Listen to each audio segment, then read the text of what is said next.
کور کې ژوندي دي.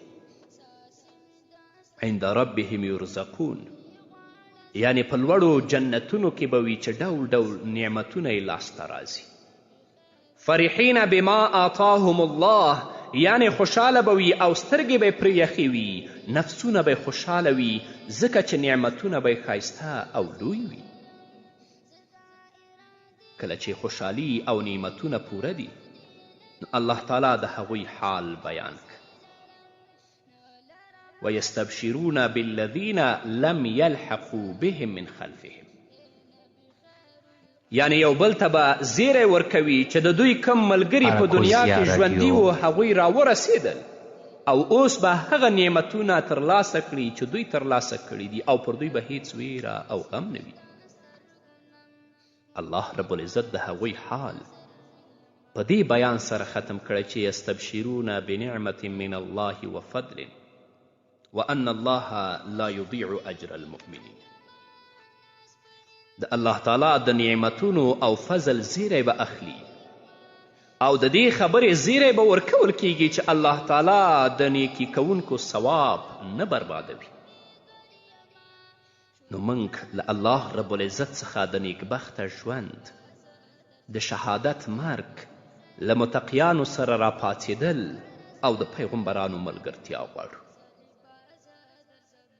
نو قبر د آخرت لومړنی کور دی، خو د هغه چا لپاره چې عمل یې ښه وي او د الله تعالی د ملاقات لپاره یې تیاری کړی وي نو د هغه لپاره د خوشحالي او آشنایی کور دی.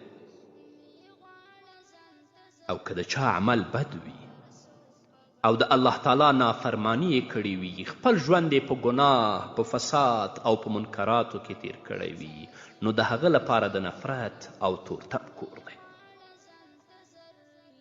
د ترمذي او د ابن ماجه حدیث دی.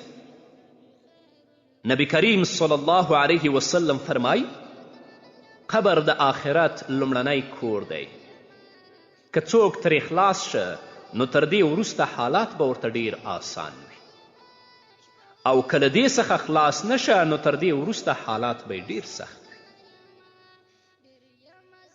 نو د قبر په عذابونو او نعمتونو باندې ایمان د ایمان بالغیب له نوع څخه دی. دا په آخرت د ایمان لرلو یو اصل دی او له قرآن او د نبی کریم صلی الله علیه وسلم له احادیثو څخه پرې ډیر دلایل شته چې په قبر کې به څه کیږي. الله رب العزت په خپل کلام کې په سورت غافر کې په 46 آیت کې د آل فرعون په اړه فرمای النار یعرضون علیها غدوا وعشیا ویوم تقوم الساعة ادخلوا آل فرعون اشد العذاب.